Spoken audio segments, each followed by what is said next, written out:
மீண்டும் கரங்களை உயர்த்தி ஸ்தோத்திரம் பண்ணுவோம். दोबारा हाथ उठा के धन्यवाद करेंगे. இந்த 11ஆம் நாளையும் உபவாசித்து ஜெபிக்க தேவன் தந்த நல்ல பாக்கியத்துக்காக ஸ்தோத்திரிக்கிறேன். इस उपवास के 11वें दिन में भी प्रार्थना करने के लिए प्रभु दिया हुआ है अच्छे मौका के लिए प्रभु का धन्यवाद. ஒவ்வொரு நாளும் நாம் இந்த சத்துருடைய கிரிகளை எப்படி ஆண்டவராய் இயேசு கிறிஸ்து ஜெயித்தார், எந்த விதத்திலே எப்படிப்பட்ட ரூபத்திலே வருகிறான் என்று நாம் தியானித்துக் கொண்டிருக்கிறோம். हम प्रतिदिन ये शत्रुओं के हर एक कामों से प्रभु यीशु कैसे विजय पाया और वो कितने रूप में वो आ रहा है उनके बारे में देखता है. நேற்றைய தினத்திலே பார்த்தோம், திருடன் என்கக்கூடிய தலைப்பிலே பார்த்தோம். और कल के दिन हम देखा है वो चोर है.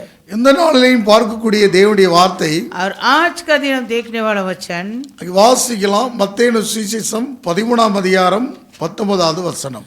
मत्ती सुसमाचार 13वां अध्याय में 19 वचन. ஒருவன் ராஜ்யத்தின் வசனத்தை கேட்டு உணராதிருக்கும் போது பொல்லாங்கன் வந்து அவன் இருதயத்தில் விதைக்கப்பட்டதை பறித்து கொள்கிறான், அவனே வழியேறிகள் விதைக்கப்பட்டவன்.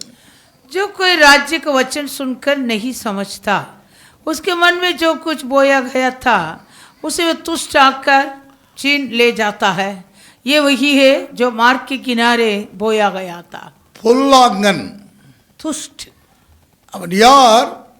பொல்லாங்கன் என்று वो சொல்லப்பட்டிருக்கு. कौन है? उसका नाम तुष्ट करके दिया. விக்கெட் ஒன் சொல்லப்பட்டிருக்கு ஆங்கிலத்தில். आमेन. अंग्रेज में विकेट वन.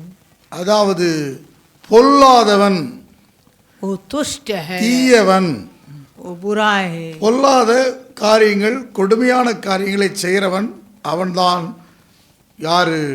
அந்த பொல்லாதவன். वो कई बुराई और कठोर कार्य करने वाला हो ही तुष्ट है. தீய காரியங்களை செய்கிறவன் அவன். बुराई का कार्य करता है அவன் பொல்லாதவன். वो तुष्ट है. அவனுக்கு பிடிக்காது, நல்ல காரியங்கள் பிடிக்காது. जो अच्छी काम उसको पसंद नहीं. பொல்லாத அதாவது ஒரு நல்ல விதை விதைத்திட்டா அதற்கு மாறாக எதிர்மறையாக களையை விதைக்கிறவன் தான் பொல்லாங்கன். जो अच्छी बीज बोएगा तो उसके विलोम से जंगली को बोने वाला हो ये तुष्ट है. அந்த பொல்லாங்கன் என்றால் அவன் யார்? तुष्ट मतलब वो कौन है?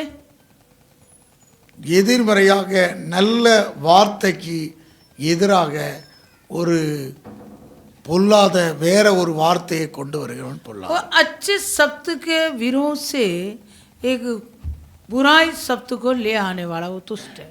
ஆண்டு இங்கே பொல்லாதவன்னா என்ன? तुष्ट का मतलब क्या? வாசிக்கலாம். அங்கே 24வது வசனத்தை வாசிக்கிறோம். 24 वचन. வேறொரு ஊமையை அவர்களுக்கு சொன்னார், பரலோராஜன் தன் நிலத்தில் நல்ல விதையை விதைக்கிற மனுஷனுக்கு ஒப்பாயிருக்கிறது.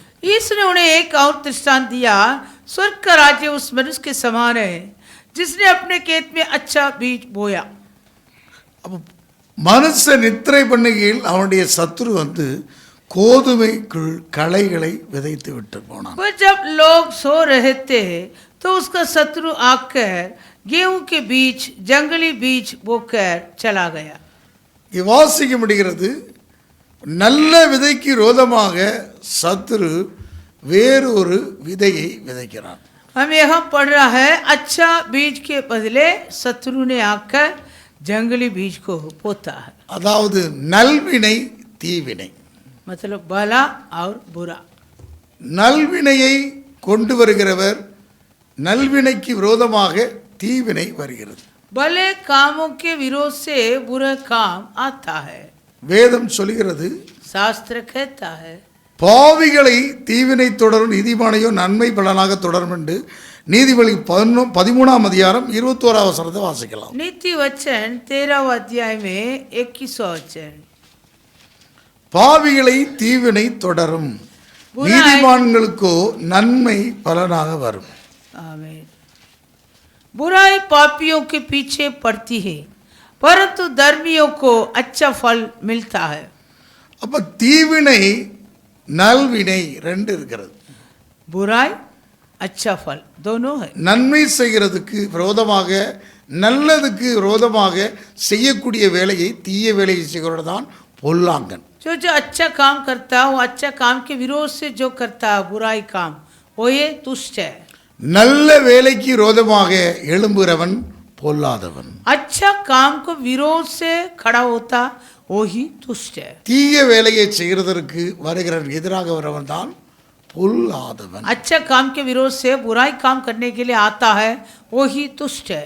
நல்ல வேலைக்காக தேவன் ஏற்படுத்தின அந்த தோட்டத்தில் ஏற்படுத்தின அந்த நல்ல வேலைக்கு விரோதமாக எழும்பினவன் தான் அந்த ஏதேனிலே பொல்லாதவன். अच्छा काम के विरोध से वो अदेन वाटिका में बुराई काम करने के लिए खड़ा हुआ वो दुष्ट। நல்ல வேலைக்காக தேவன் ஏற்படுத்தி வைத்தவன். प्रभु अच्छे काम के लिए नियुक्त किया था। தோட்டத்தை பண்படுத்த वो वाटिका को வேதம் சொல்கிறது.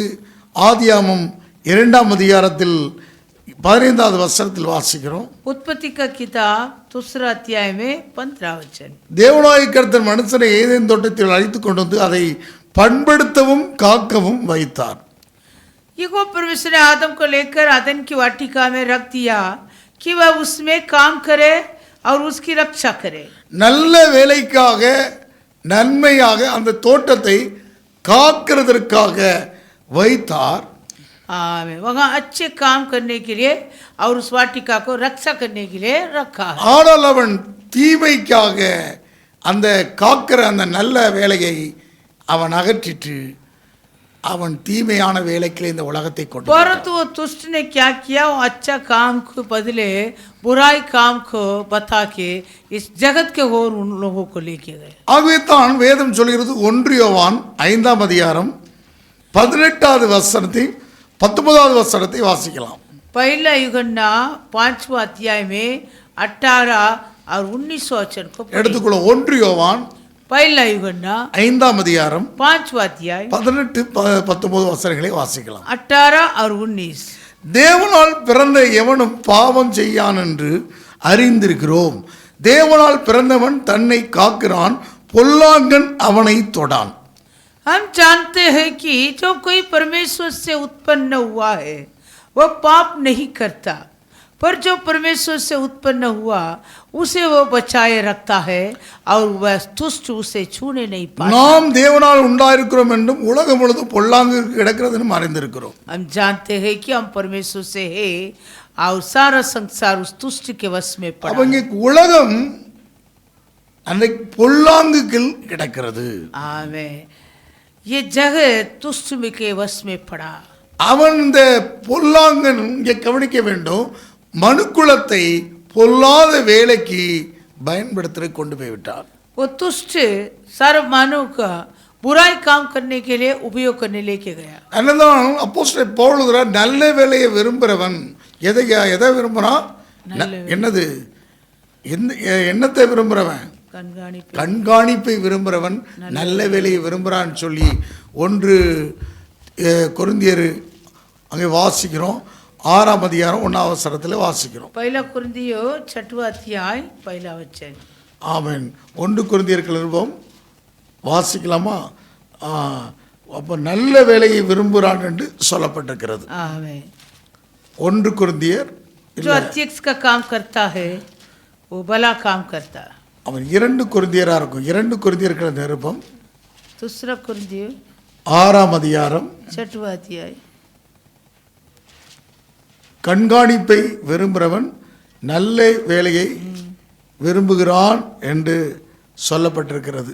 जो अत्यक्ष का काम கண்காணிக்கிறவன் உண்மையிலவனாக இருக்கிறான். அங்கே தீமோத்தியில் சொல்லப்பட்டிருக்கு கண்காணிப்பை விரும்புகிறவன் நல்ல வேலையை விரும்புகிறான் என்று சொல்லப்பட்டிருக்கிறது. அங்கே வாசிக்கலாம். தீமோத்திக்களது நிருபம் 1 தீமோத்திக்களது நிருபத்திலே வாசிக்கிறோம். पहला तीमुथियुस के पत्री வாசிக்கலாம். 3:1 கண்காணிப்பை விரும்புகிறவன் நல்ல வேலை விரும்புகிறான். இது உண்மையான வார்த்தை. ये बात सत्य है कि पहला तीमुथियुस 3 अध्याय पहला वचन। ये बात सत्य है कि जो अत्यक्ष होना चाहता है वो भले काम की इच्छा करता है। இங்கே கவனிக்க வேண்டும். அன்றைக்கு தோட்டத்தை கண்காணிக்க தேவன் வைத்தார். आमीन। उन दिनों में वो वाटिका को अध्यक्ष करने के लिए परमेश्वर ने रखा। நல்ல வேலைக்காகவே ஏற்படுத்தப்பட்டவர், आमीन। भले काम के लिए प्रभु रखा था, நல்ல வேலைக்காக ஏற்படுத்தப்பட்டவர்கள். भला काम करने के लिए रखा है। அதான் நெகேமியா இந்த நல்ல வேலைக்காக இந்த கைகளை திடப்படுத்துங்கள் என்று சொல்கிறார். आमीन। इसलिए नेहेमिया ने कहा ये अच्छे कामों के लिए तुम सब अपने हाथों को உலகம் எப்படி பொல்லாங்குகள் கிடக்கிறது, பொல்லாத வேலைகளே அவனை உபயோகப்படுத்துகிறான். आमीन। ये संसार जैसे तुष्टि का उसमें पड़ा वैसे बुराई काम करने के लिए उनका उपयोग करता है। நல்ல வேலையை கெடுக்கிறதற்காக பொல்லாங்கன் வந்தான்.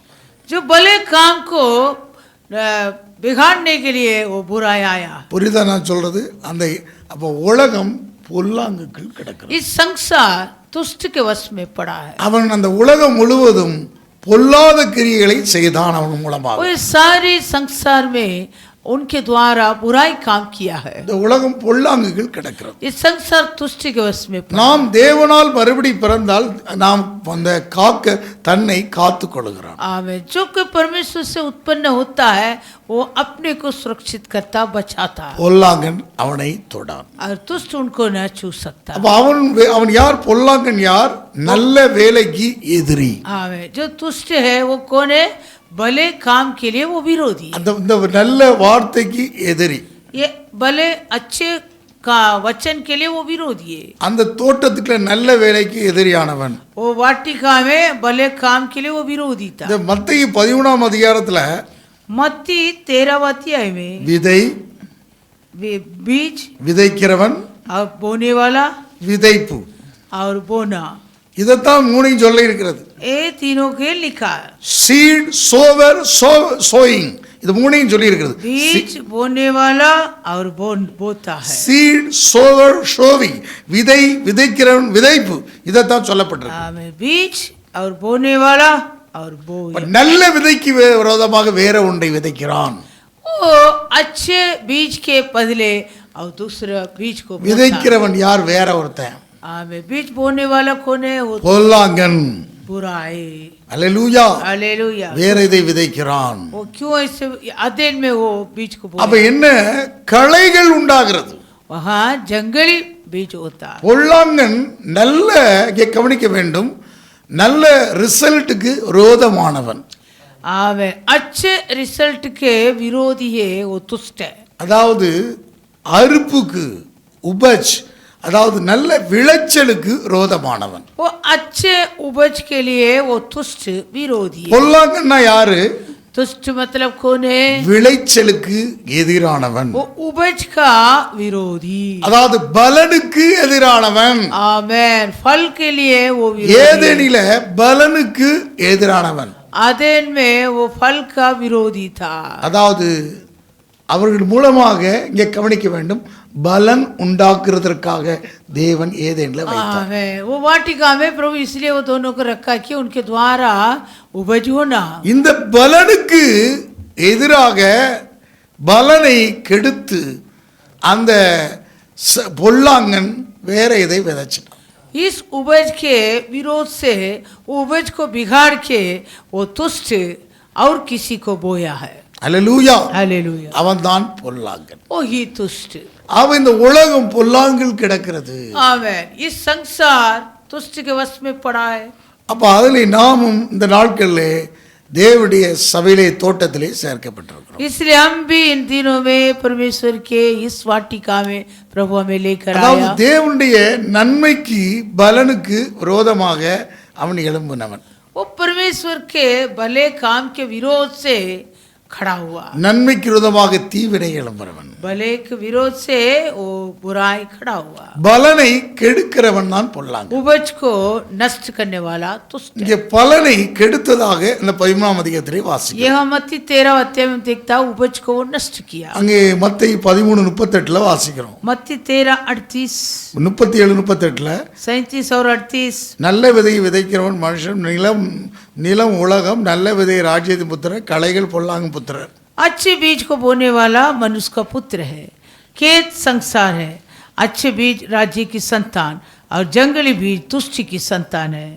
இங்கே பாருங்க, அப்போ இங்கே இப்படிப்பட்ட அங்கே விதைக்கிற சத்துரு பிசாசு, அறுப்பு உலகத்தின் முடிவு, அறுக்கிறவர்கள் தேவதூதர்கள். जिस शत्रु ने उनको बोया वह शैतान है, कटनी जगत का अंत है और काटने वाले स्वर्गदूत है. அப்ப பிசாசும் தூதர்கள் வேலை செய்யறாங்க. और यहाँ वो शैतान और शैतान के फरिश्ते தேவனும் தேவதூதர்கள், परमेश्वर और परमेश्वर का फरिश्ते काम करता है.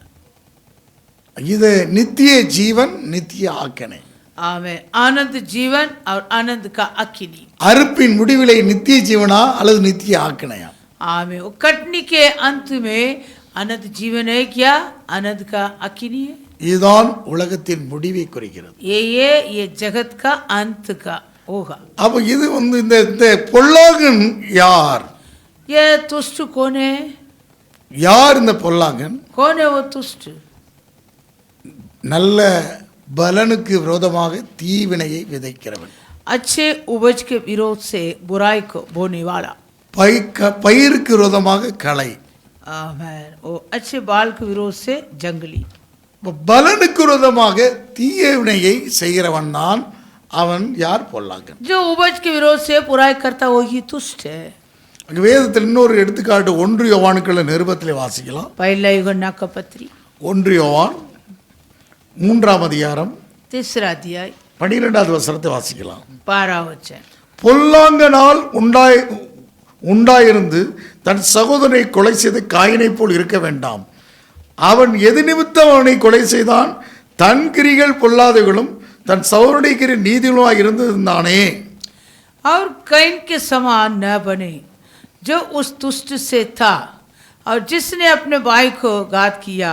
और उसे किस कारण घात किया? इस कारण कि उसके काम बुरे थे और उसके भाई के काम धर्म के थे. இங்க பாருங்க, பொல்லாங்கன் யாரு? அழிக்கிறவன். तुष्ट कौन है? नष्ट करने वाला. கொல்லாங்கன் யாரு? நஷ்டப்படுத்துகிறவன். आमीन. तुष्ट कौन है? नष्ट करेगा. அந்த பயிர்களை நஷ்டப்படுத்துகிறவன், उपज को नष्ट करने वाला, தோட்டத்தை நஷ்டப்படுத்துகிறவன், वाटिका को नष्ट करने वाला. இவன் யார்? இங்க பாருங்க, யாருக்கு எதிராக? நல்ல ஒரு பலனுக்கு எதிராக யாரை தூண்டி விடுறான்? யார? காயின. एक अच्छे उपज के विरोध से ये काइन को उभारा था. யாக்கோப்புக்கு விரோதமாக ஏசா. याकूब के विरोध से एसाव. இங்க வேதத்துல வாசிக்கிறோம், இப்படி விரோதமாக எழுப்பி விடுகிறான். वैसे विरोध से खड़ा करता. நன்மைக்கு விரோதமாக தீமையை எழுப்பி விடுகிறவன். भलाई के विरोध से बुराई को खड़ा करता. துவக்கத்துல இருந்து இப்படி எதிரடியாகவே வந்து கொண்டிருக்கிறான். आदि से लेकर ऐसे ही आता है. எதிராகவே இருக்கிறவன் தான் அவர். जो विरोध से आता है वही तुष्ट है. நல்ல பலனுக்கு விரோதமாக அவன் எதிரடியாப்பான். अच्छे उपज के विरोध से वो तुष्ट काम करता. அவனுக்கு தேவை, அதுக்கு தேவனுக்கு எதிரடியாக அந்த பலன் உண்டாகக்கூடாது என்று எதிராக வருகிறவன். वो तुष्ट का क्या है? वो परमेश्वर के विरोध होकर उपज नहीं होना करके काम करता. அதாவது நல்ல விதைக்கு விரோதமாக வேற ஏதாவது பொல்லாத இதை விதைக்கிறான். वो अच्छे बीज के बदले एक बुराई बीज को बोता है. இங்கே காயினை ஆபேலை ஏன் இவன் கொண்டான்? ये काइन क्यों आबिल को मारा? இவன் கிரியைகள் பொல்லாத, அவன் கிரியைகள் நீதியாச்சு. आमीन. ये काइन का काम बुरे थे और अबिल का काम धर्म था. நல்ல பலனுக்கு விரோதமாக ஒரு தீமையான ஒன்றை செய்கிறவன் अच्छे उपज के विरोध से एक बुराई काम करता. அவன்தான் பொல்லாங்கன். वही तुष्ट है. அவன்தான் பொல்லாங்கன். वही तुष्ट. அப்ப ஏன் இப்படிப்பட்ட விஷயங்களில நாம் என்ன செய்ய வேண்டும்? ऐसे विषयों में हम क्या करने का? நாம் விழித்திருக்க வேண்டும். हम जागते रहना. அதனாலதான் இங்க மத்தேயு சுவிசேஷத்துல சொல்கிறாரு, எப்போ அந்த களையை விதைக்கிறான்? जब वो जंगली को बोता है. எப்போ களையை விதைக்கிறான்? वो जंगली को जब बोता है, தூங்கினால் எதிரி வந்து களையை விதைக்கிறான். जब मनुष्य सो रहा था तब वो आकर जंगली को बोया. களையை விதைக்கிறவன். आमीन. वो जंगली को बोने वाला. பொல்லாங்கன் நன்மைக்கு பதிலாக தீமையை எதிராக விதைக்கிறவன். आमीन. वो जो तुष्ट है भले के बदला बुराई को विरोध से बोया. பலனுக்கு பதிலாக கேடுவை விதைக்கிறான், கேட்டை விதைக்கிறான். उपज के बदले दुष्ट अपने बुराई को அதுதான் அங்கே 13ஆம் அதிகாரத்தில் வாசிக்கிறோம். 13वां अध्याय எப்படி களையை அங்கே விதைக்கிறான், அந்த தூங்கும்போது அதை விதைக்கிறான். आमीन। जब मनुष्य सोता है तब बोता है। எப்போ மனுஷ நித்திரை பண்ணுகையில் 25 வாசிக்கிறோம் 13:25 மனுஷ நித்திரை பண்ணுகையில் அவனுடைய சத்துரு வந்து கோதுமைக்குள் களைகளை விதைத்து விட்டு போனான். मत्ती 13:25 पर जब लोग सो रहे थे तो उसका शत्रु आकर गेहूं के बीच जंगली बीज बोकर चला गया। பாருங்க, கோதுமைக்குள்ள களையை விதைப்பான். गेहूं के बीच में जंगली को बोएगा। ரொம்ப முக்கியம். அதனால தான் திராட்சை தோட்டத்தில் பற்பல விதைகளை விதைக்க கூடாதுன்னு சொல்றாங்க. इसलिए ताकी के बारे में कई प्रकार के बीज नहीं बोना। திராட்சை தோட்டம்ங்கிறது தேவனுடைய சபை. ताकी के बारे में मतलब परमेश्वर का कलीसिया। வாசிக்கலாம், உபாம புத்தகத்திலே வாசிக்கிறோம். व्यवस्था विवरण 22ஆம் அதிகாரம் 22वां अध्याय 9வது வசனம். 9वां वचन। உன் திராட்சை தோட்டத்தில் பற்பல விதமான விதைகளை விதைக்காயாக. ஜெனிசன் आमीन हालेलुया 9வது வசனம். आमीन 22:9 अपनी ताकी के बारे में 2 प्रकार के बीज न बोना। இப்படியானால் நீ விதைத்தவளின் பயிரையும் திராட்சை தோட்டத்து பலனையும் தீட்டுப்படுத்துவாய். ऐसे न हो कि उसकी सारी उपज अर्थात तेरा बोया हुआ बीज और ताकी के बारी की उपज दोनों अपवित्र ठहरे। திராட்சை தோட்டங்கிறது இங்கே கவனிக்க வேணும், தேவனுடைய சபை. ताकी के बारी मतलब वो परमेश्वर का कलीसिया। அதுல பற்பல விதையை நீ விதைக்க கூடாது. उसमें 2 प्रकार का बीज न बोना। இப்படி செய்தால் நீ விதைத்தவைகளின் பயிரையும் திராட்சை தோட்டத்தின் பலனையும் தீட்டுப்படுத்துகிறாய். ऐसे करने से जो बोया हुआ वो उपज को और उन दोनों को ताकी के बारी की उपज और बोया हुआ बीज दोनों को तो अपवित्र करता। இங்கே களையை விதைத்துட்டாலே அங்கே இங்கே அந்த அந்த என்னது அந்த வயல் என்ன விடுகிறது, தீட்டுப்பட்டு விடுகிறது. हाँ, एक बार जंगली को बोएगा तो फिर वो खेती क्या हो जाता है, अपवित्र हो जाता है। அவன் களையை விதைத்தான் தோட்டத்தில், அந்த वो वाटिका में आके वो जंगली को बोया, தீட்டுப்பட்டு தேவனுடைய சாயலை இழந்து விட்டார்கள். अपवित्र होकर परमेश्वर को महिमा को खो दिया। அதனால தான் அங்கே வாசிக்கிறோம் மார்க்கு சுவிசேஷத்தில், और मरकुस सुसमाचार அங்கே வாசிக்கிற மார்க்கு சுவிசேஷம் 7ஆம் அதிகாரம் मरकुस सुसमाचार 7वां अध्याय அங்கே 21வது வசனத்திலிருந்து 20வது வசனத்திலிருந்து வாசிக்கலாம். 20वां वचन से लेकर மனுஷருக்குள்ளே இருந்து புறப்படுறதை மனுஷனை தீட்டுப்படுத்தி எப்படினில் மனுஷனுடைய இருதயத்திலிருந்து பொல்லாத சிந்தனைகள், விபச்சாரங்கள், வேசித்தனங்கள், கொலைபாதகங்கள், களவுகள், பொருளாசைகள், துஷ்டங்கள், கபடுகள், காமவிகாரம், வன்கண், தூஷணம், பெருமை, மதியேடு புறப்பட்டு வரும்.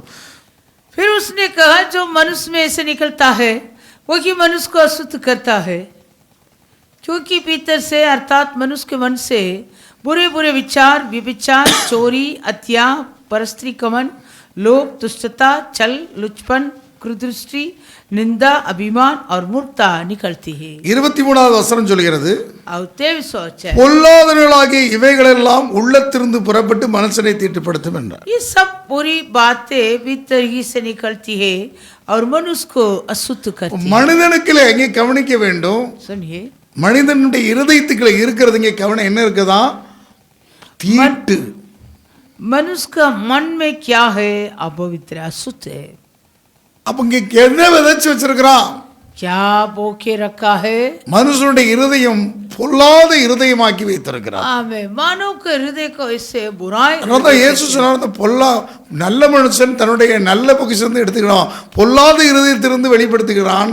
आमें अच्छे मनुष्य अपने अच्छी मन से अच्छी विषय को निकालता है। இருதயத்தில் சுத்தமுள்ளவர்கள் பாக்கியவான்கள் தேவனை தரிசிப்பார்கள். और जो धन्य है वो जो मन की शुद्ध है वो परमेश्वर को दर्शन देते हैं। இருதயம் பொல்லாத இருதயமாக இருக்கிறது, हृदय वैसे बुराई से भरा है, அந்த பொல்லாங்கனால் தீட்டுப்பட்டு போய் இருக்கிறது. वो दुष्ट से अशुद्ध हुआ है। என்றைக்கு அங்கிருந்து தீட்டுப்பட்டு जिससे उससे अपवित्र होकर பொல்லாங்கனால் தீட்டுப்பட்டு விட்டது. दुष्ट के मारे अपवित्र टकरा। அப்ப தேவனுடைய சபையில परमेश्वर के இந்த कलीसिया, மாம்சத்துக்குரிய இந்த விதையை இங்கே விதைக்க கூடாது. आमीन, ये शारीरिक बीज को नहीं बोना। மனுஷனுடைய இருதயத்திலிருந்து இதெல்லாம் வெளிப்படுது. ये सब मानव के मन से निकलता। இந்த இப்படிப்பட்ட அங்கே கவனிங்க, மாம்சத்துக்குரியவர்கள் ஆவிக்குரியவர்கள் வேதம் சொல்லுகிறது. और शास्त्र कहता है शारीरिक लोग आत्मिक लोग. அதனால தான் ரோமர் 8ஆம் அதிகாரத்தில் மாம்ச சிந்தை தேவனுக்குமான பகை. रोमी 8वां अध्याय कहता है जो शरीर पर मन लगाता वो परमेश्वर से बाहरी है. அப்ப ஆவிக்குரிய சிந்தையாக நாம் மாற வேண்டும். हमारा विचार आत्मिक विचार बनना. ரோமர் 8ஆம் அதிகாரம் रोमी 8वां अध्याय 5வது வசனத்தில் வாசி. 5वां वचन 6வது வசனத்தில் 6वां वचन. மாம்ச சிந்தை மரணம், ஆவி சிந்தை ஜீவனும் சமாதானம். शरीर पर मन लगाना तो मृत्यु है, परंतु आत्मा पर मन लगाना जीवन और शांति है. மாம்ச சிந்தை தேவனுக்கு விரோதமான பகை. क्योंकि शरीर पर मन लगाना तो परमेश्वर से बाहर रखना है. தேவனுக்கு பகையானது वो परमेश्वर से बाहर, பொல்லாங்கன். वो दुष्ट. மாம்ச சிந்தை वो शरीर पर मन लगाना தேவனுக்கு விரோதமாக பகையாக. परमेश्वर के विरोध से बाहर है. அப்ப இருதயத்துல அன்றைக்கு என்னத்தை விதைச்சிருக்குது? उन दिन में मन में क्या बोया? பொல்லாங்கன். दुष्ट. பல வருஷமாக कई साल से விதைத்து बोकर அவனை நஷ்டப்படுத்திட்டான், மணிக்குலத்தை. मानव जात को नष्ट कर दिया. அவைதான் தேவனால் பிறந்தவன் தன்னை காக்கிறான். इसलिए वचन कहता है जो कोई परमेश्वर से उत्पन्न होता वो अपने को बचाता. நாம் தேவனால் பிறந்திருக்கிறோமா? हम परमेश्वर से जन्म हुआ क्या? வார்த்தையில பிறந்திருக்கோமா? हम वचन से जन्म हुआ क्या? பொல்லாங்கன் தொடுவதற்கு இடம் கொடுக்க முடியாது. हमें तुष्ट छूने अवसर नहीं दे सकता. அதுதான் நாம் முதலாவது எப்படி பிறந்தோம்? पहले हमारा जन्म कैसे हुआ? அதான் இயேசு அந்த நிக்கதேமியை பார்த்து சொன்னாரு, इसलिए यीशु निकोदेम को और कहा மறுபடி பிறக்காவிட்டால் தேவனுடைய ராஜ்யத்தை நீ பிரவேசிக்க முடியாது. हमें तो दोबारा नए जन्म नहीं पाएगा तो परमेश्वर के राज्य में प्रवेश नहीं हो सकता. மறுபடியும் வார்த்தையினாலும் ஆவியினாலும் பிறக்காவிட்டால் தேவனுடைய ராஜ்யத்தை பிரவேசிக்க முடியாது. हमें वचन और आत्मा से नए जन्म न होता तो परमेश्वर के राज्य में नहीं प्रवेश. அவைதான் 1 பேதுருக்கு எழுதின 1ஆம் அதிகாரம் 23ஆம் வசனத்தில் வாசிக்கிறோம். पहला पत्रस का पत्री पहला अध्याय 23वां वचन வாசிக்கலாம். 1 பேதுரு 1:23. அழிவுள்ள வித்தினாலே அல்ல, என்னென்றைக்கும் நிற்கிறதும் ஜீவனுள்ள வேதவசனம் ஆகிய அழிவில்லாத வித்தினாலே மறுபடியும் ஜனிப்பிக்கப்பட்டிருக்கீங்களே. क्योंकि तुमने नाशवान नहीं पर अविनाशी बीज से परमेश्वर के जीवित और सदा टहलने वाले वचन के द्वारा नए जन्म पाया है. இங்கே கவனிக்க வேண்டும், தேவனுடைய நல்ல பலனுக்காக அந்த ஏதேனிலே விதைக்கப்பட்ட விதையை நாசப்படுத்தி பொல்லாங்கு விதைத்திட்டான். परमेश्वर का अच्छा बल के लिए परमेश्वर जो बोया वो उपज को वो नष्ट करके बुराई बीज को बो दिया. மனிதனுடைய மரணம் சம்பவித்தது. इसलिए मानव का मरण आया. அழிவுள்ள வித்தாக இருந்தது. वो नाशवान बीज. மாம்சமெல்லாம் புல்லை போல், மனுஷனுடைய மகிமையெல்லாம் புல்லின் பூவை போலும், புல் உலர்ந்ததின் பூவை உதிர்ந்து விட்டது. क्योंकि हर एक प्राणी घास के समान और उसकी सारी शोभा घास के फूल के समान, घास सूख जाती है, फूल झड़ जाता है. கர்த்தருடைய வசனமோ என்றைக்கும் நிலைத்திருக்கும், உங்களுக்கு சுவிசேஷமாக அறிவிக்கப்பட்டவர வசனம் இதுவே. परंतु प्रभु का वचन युगानुयुग स्थिर रहता है और यही सुसमाचार का वचन जो तुम्हें सुनाया गया था. அப்ப அந்த தோட்டத்திலே எங்க கவனிக்க வேண்டும், பலனை நஷ்டப்படுத்தினான் ஏதேனிலே. और वो वाटिका में वो उपज को नष्ट किया. முந்தின மனிதன் மண்ணானவன் ஆயிட்டான். पहले मनुष्य वो मिट्टी का बना. இரண்டாம் மனிதன் வானத்தை வந்த கர்த்தர். दूसरा मनुष्य आकाश से आया हुआ प्रभु. அப்ப அந்த அவர் மூலமாகத்தான் அந்த தேவனுடைய வார்த்தை நமக்குள் வந்திருக்கிறது. उसके द्वारा ही वो परमेश्वर का वचन हमें मिला. வார்த்தையினாலும் ஆவியினாலும் பிறந்திருக்கிறோம். आमेन. वचन और आत्मा से जन्म. தன்னை காக்கிறார். जो वचन और आत्मा से जन्म होता है वो अपने को அப்ப இதற்கு தன்னை காக்கிறவன், अपने को बचाने वाला. ரொம்ப முக்கிய. தன்னை என்ன செய்ய வேண்டும்? आमेन आमेन. बहुत मुख्य. இந்த பலனுக்கு விரோதமாக அவன் எய்து கொண்டே இருப்பான். क्योंकि ये उपज के विरोध से वो छड़ाते रहेगा. பொல்லாங்கன் எய்யும் அக்னி ஆஸ்திரங்களை அவித்து போடத்தக்கதாக விசுவாசம் கேடகத்தை பிடித்துக் கொள்ளுங்க. क्योंकि जो तुष्ट है वो छड़ाने वाले वो अग्नि के वो हथियार को बुझाने के लिए वो डाल, विश्वास के डाल लिए हुए खड़ा होना. நாம் ஜெயித்த ஆண்டவராக இயேசு கிறிஸ்துவை விசுவாசிக்கிறோம். अब जो जय पाया प्रभु यीशु मसीह पर विश्वास करता है, நம்மளுக்கு ஜெயித்து முதற் பலனாக இயேசு இருக்கிறார். हमारे लिए जय पाकर पहले फल यीशु है. அப்படிதான் 1 கொரிந்தியர்கள் நிருபத்தில் வாசிக்கிறோம். पहला कुरिन्थियों को पत्री 1 கொரிந்தியர்கள் நிருபம் पहला कुरिन्थियों को पत्री 15ஆம் அதிகாரம் 15वां अध्याय. அங்கே பலன் நம்ம இயேசுவை முதற் பலனாக வாசிக்கிறோம். यीशु हमारा पहले फल है. 1 கொரிந்தியர் 15ஆம் அதிகாரம் पहला कुरिन्थियों 15 20வது வசனத்தை வாசிக்கலாம். 20 கிறிஸ்துவோ மரித்தோர்ந்து எழுந்து நித்திரையடைந்தவர்களில் முதற் பலனானார். परंतु सचमुच मसीह मुर्दों में से जी उठा है और जो सो गए हैं उनमें है पहला फल. மற்றவர்கள் எல்லாம் இயேசு கிறிஸ்து வரைக்கும் மரணம்.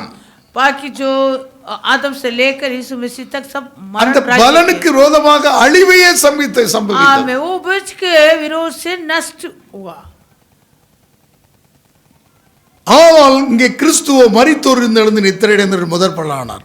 परंतु मसीह मुर्दे में से जी उठकर वो पहले फल हुआ. மனுஷனால் மரணம் உண்டாகியதால் மனுஷனால் மரித்தெழுந்து உயிர்த்தெழுதல் உண்டாயிற்று. जब मनुष्य के द्वारा मृत्यु आई तो मनुष्य के द्वारा मरे हुओं का पुनरुत्थान. ஆதாமுக்குள் எல்லாரும் மரிக்கிறது போல கிறிஸ்துவுக்குள் எல்லாரும் உரிக்கப்படுவார்கள். जैसे आदम में सब मरते हैं वैसे कि मसीह में सब जिलाए जाएंगे. ஆண்டவருடைய சமூகத்துல प्रभु के सम्मुख முதல் பலன் யாரு? கிறிஸ்து. पहला फल कौन है? मसीह. அதனாலதான் கவனிக்க வேண்டும். 1 பேதுரு நிருபம் 1ஆம் அதிகாரத்துல வாசிக்கிறோம். पहला पत्रस का पत्री पहला अध्याय. 1 பேதுரு நிருபம் पहला पत्रस 1ஆம் அதிகாரம் पहला अध्याय 4வது வசனத்துல வாசிக்கிறோம். 4 वचन. மரித்தொழுந்து எழுந்ததினாலே அழியாததும் மாசற்றதும் வாடாதமாகிய சுதந்திரத்துக்கு எதுவான ஜீவனுள்ள நம்பிக்கை உண்டாகும்படி நமது மிகுந்த இரக்கத்தின்படியே நம்மை மறுபடியும் ஜெனிப்பித்தார். हिंदी में तीसरा वचन पढ़े. जिसने यीशु मसीह के मरे हुए में से जी उठने के द्वारा अपनी बड़ी दया से हमें जीवित आशा के लिए नया जन्म दिया. மறுபடியும் நாம் ஜெபிக்கப்பட்டிருக்கோம். எப்படி? अब जैसे तुम्हारा नए जन्म पाया மறுபடி நாம் பிறந்திருக்கிறோம். हम नए जन्म வேதவசனமாகிய அழிவில்லாத வித்தினாலே आमेन. ये वचन अविनाशी बीज से हमारा नया जन्म हुआ. இயேசுதான் முதற் பலன். यीशु की पहले फल. அன்றைக்கு அந்த பலனை கெடுத்தான். उन दिन में वो उपज को वो नष्ट किया. களையை விதைத்தான். जंगली को बोया. இந்த உலகம் பொல்லாங்குகளே கிடக்கிறது. ये सारे संसार பொல்லாத கிரியைகளினாலே दुष्ट बुराई काम முழு உலகத்தின் மனுக்குலத்தினையும் सारी संसार के मानव जाति அவர்கள் இருதயத்திலே இருந்து வெளிப்படுது எல்லாம் புறப்படுது பொல்லாங்கு தான் புறப்படுது. उनके मनों से हर एक बुराई काम निकल आता. ஆகவேதான் நாம் மறுபடி இயேசு கிறிஸ்துவுக்குள்ளே பிறந்திருக்கிறோம். आमीन. इसलिए हम दोबारा यीशु मसीह पर வார்த்தையிலே பிறந்திருக்கிறோம். वचन से जन्म हुआ. அப்படி பிறந்தவர்கள் தான் மறு ஜென்ம திருமுழுக்கு என்று தீத்து 3:5 வாசிக்கிறோம். तीतो तीसरा अध्याय 5 वचन में लिखा है वैसे जो वचन से नए जन्म पाता उनके लिए नए जन्म के स्नान मिलता. மறு ஜென்ம திருமுழுக்கு என்று சொல்லப்பட்டிருக்கு. नए जन्म के स्नान. அப்ப இப்படிப்பட்ட அந்த விசுவாசத்துக்கு விரோதமாக वैसे विश्वास के विरोध से அவன் பொல்லாங்கன் அஸ்திரங்களை எறிகிறான். आमीन. वो दुष्ट अपने हथियार को चढ़ाता. இது நீண்டுகிட்டே போறனால நான் ஷார்ட்டா எடுக்கிறேன். எபேசியர்கள் நிருபத்தில் 6ஆம் அதிகாரம் इफिसियों की पत्री 16வது வசனத்தை வாசிக்கலாம்.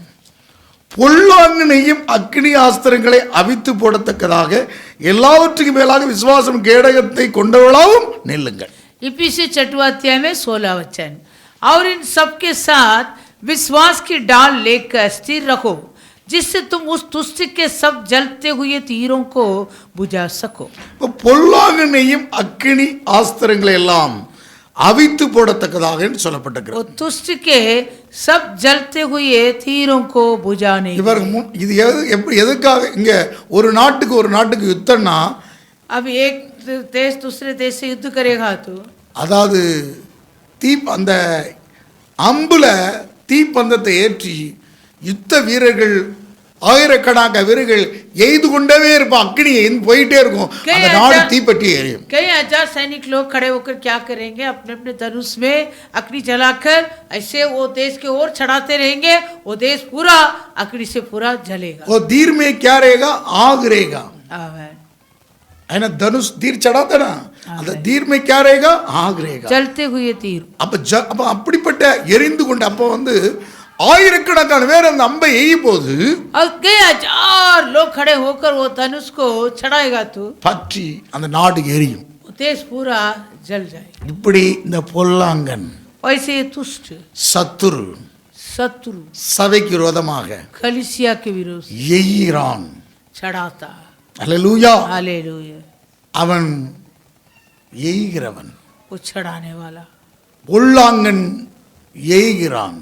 वो दुष्ट वैसे तीरों को चढ़ाता। நல்ல தோட்டத்துக்கு விரோதமாக अच्छे वाटिका के विरोध से பற்பல விதைகளை कई प्रकार के वो बीजों को விதைக்க கூடாது. बोना नहीं, ஆனா அவன் எப்படி வேற விதமாக எய்து கொண்டிருக்க, लेकिन वो दूसरे ढंग से वो அதற்கு சபை इसलिए कलीसिया விசுவாசம் என்னும் கேடகத்தை பிடித்துக் கொள்ளுங்கள். विश्वास की डाल लिए हुए। விசுவாசம்ங்கிறது ஒரு கேடகம். विश्वास मतलब एक डाल, அந்த கேடகத்தை பிடித்துக் கொள்ள வேண்டும். वो डाल लिए हुए खड़े होना। கோலியாத்து வீழ்ந்ததுக்கு காரணம் தெரியுமா? அவன் கையில கேடகம் கிடையாது. आमीन। और जो गोलियत ने गिरा, कारण क्या? उसके हाथ में डाल नहीं था, அவன் மற்றவர்களை நம்பி இருந்தான். கேடகம் वो दूसरे की ओर भरोसा रखा था। ஒன்று சாமுவேல் புத்தகத்தில் வாசித்தா, पहला सामुएल के पुस्तक, ஒன்று சாமுவேல் புத்தகம் पहला सामुएल के पुस्तक 17ஆம் அதிகாரத்தில் வாசித்தா, 17वां अध्याय, 17ஆம் அதிகாரத்தில் அந்த பரிசை பிடிக்கிறவர் அவனுக்கு முன்பாக போவார்கள் என்று சொல்லப்பட்டிருக்கிறது. आमीन। जो तलवार लिए हुए, डाल लिए हुए, उनके आगे आगे चलता था। அங்கே வாசிக்க முடிகிறது 41வது வசனத்தில், 41 वचन। பெலிஸ்தன் நடந்து தாவீதண்டைக்கு கிட்டி வந்தான், பரிசை பிடிக்கிறவன் அவனுக்கு முன்னாக நடந்தான் என்று வாசிக்கிறோம். फिलिस्ती चलते चलते दाऊद के निकट पहुंचने लगा और जो जन उसकी बड़ी डाल लिए था वो उसके आगे आगे चला। இதே தாங்க, அதே இதை நம்ம இங்கேயும் வாசிக்கலாம். பரிசை பிடிக்கிறவனுக்கு முன்பாக நடந்து போனான் என்று அங்கே 17ஆம் அதிகாரத்தில் மீண்டும் கூட 7வது வசனத்திலையும் வாசிக்க முடியும், படிக்க வேண்டாம். 7वां वचन में भी यही लिखा। அப்ப இங்க அவனுக்கு முன்பாக யார் போனாங்க? பரிசை பிடிக்கிறார். उनके आगे कौन जा रहा था? वो डाल लिए हुए। இவர் கையில என்ன இல்லை? கேடகம் இல்லை. फिलिस्ती के हाथ में डाल नहीं था, எல்லா கவசமும் அணிஞ்சிருந்தான். बाकी सब वो पहना था, ஆனால் முகத்துக்கு लेकिन उसके चेहरे में, माथे में அவன் அடிக்கும்போது जब वो मारा है, கேடகத்தை கையில இருந்தா பிடிச்சிருக்கலாம். यदि फिलिस्ती के हाथ में वो डाल होता तो वो இவர் संभाल யாரை सकता நம்பி था। இருந்தா? பரிசை பிடிக்கிறவளை நம்பி இருந்தான். ये जो डाल लिए हुए आगे आगे जा रहा था उस पर भरोसा रखा था। கல்லை எரியும் போது யாருக்கு? जब वो தாவீது. पत्थर को फेंका दाऊद, அத கையில கேடகம் இல்லை. ये इसका हाथ में डाल नहीं था। फिलिस्ती ஒவ்வொருவருக்கும் தனிப்பட்ட விசுவாசம் தேவை. हर एक विश्वासियों का अलग अलग विश्वास जरूर है। ஒவ்வொருவருக்கும் தனித்தனி ஆத்மா இருக்கிறது. हर एक जनों का अलग अलग प्राण है। அப்ப நாம் அந்த வேலையில எதிர்த்து நிற்க வேண்டும். अब उसी समय सामना करना, அதுக்கு விசுவாசம் கேடகத்தை நீங்கள் பிடித்துக் கொள்ள வேண்டும். विश्वास के डाल लिए हुए खड़े हो जा। நம்முடைய விசுவாசம் கர்த்தராகிய இயேசு கிறிஸ்து. आमीन। हमारा विश्वास प्रभु यीशु, நம்முடைய விசுவாசம் அவருடைய உபதேசம். हमारा विश्वास उसका उपदेश। அவர் ஜெயித்தார், वो जय पाया, மரணத்தை ஜெயித்தார். मरण से जय पाया। அவர்தான் நமக்கு முதற் பலன். वो ये हमारा पहले फल, அவரையே நாம் விசுவாசிக்க வேண்டும். उसी की ओर विश्वास रखना। அப்படி விசுவாசிக்கும் போது वैसे हमारा विश्वास रखने में நிச்சயமாக நம்ம ஜெயிக்க முடியும். सचमुच हम जय पाए। அல்லேலூயா. அல்லேலூயா. அப்ப பற்பல அவிசுவாசமான இந்த உலகத்தினுடைய வார்த்தைகள் அல்ல, और कई अविश्वास के इस संसार के शब्द को नहीं, அவன் பொல்லாங்கன், அது பொல்லாத இருதயத்தில் வரக்கூடிய ஆலோசனைகள். वो तुष्ट है, तुष्ट के वो मन से निकलने वाला विचार। பொல்லாத இருதயத்திலிருந்து ஆலோசனைகள் வருகிறது. बुरे हृदय से गई युक्ति निकलता। நீ அந்த இயேசு கிறிஸ்துவின் முதல் பலன் அந்த விசுவாச வார்த்தையை பிடித்துக்கொள். आमीन। तू जो वो विश्वास का वचन यीशु मसीह का जो पहले फल है उस वचन को पकड़ो। அவன் பொல்லாத இருதயத்திலிருந்து 13 காரியம் வெளியேறமாது. वो अपने बुराई मनों से 13 प्रकार का कार्य, அது மாம்ச சிந்தையாக்குறது, மரணமாக்குறது. आमीन। वो शारीरिक विचार है, उनके द्वारा मृत्यु आता। நீ ஆவின் சிந்தையாக இருக்கிறதற்கு आत्मिक पर मन लगाने நீ அந்த இயேசு கிறிஸ்துவே உனக்கு விசுவாசமாக இருக்கிறாய். यीशु मसीह ही तुम्हारा विश्वास, அவரே ஜீவனும் சமாதானமாக वो இருக்கிறது. ही जीवन और शांति। அதை பிடித்துக்கொண்டு நில். उस विश्वास के लिए हुए खड़े हो जा। அந்த பொல்லாங்கனை ஜெயிக்கலாம். वो तुष्ट को तो जय पाए। பொல்லாங்கனை வாலிபனை ஜெயித்தீர்கள் என்று சொல்கிறார். आमीन। हे जवानों, तुम उस दुष्ट से जय पाए। நீ ஜெயிக்க முடியும். तो जय पा सकता है। ஆண்டவருடைய நாமத்துக்கு மகிமை உண்டாகட்டும். प्रभु की नाम की महिमा हो। அப்போ நீங்க இப்படி நீங்கள் பிடித்து கொள்ள வேண்டும். ऐसे तुम पकड़ना। ஆண்டவருடைய நாமத்துக்கு மகிமை உண்டாவதாக. प्रभु की नाम की महिमा हो। அப்போ இது ரொம்ப முக்கியம். அப்போ இது நாம் பொல்லாங்கன் என்றால் யார்? आमीन। दुष्ट मतलब वो कौन है?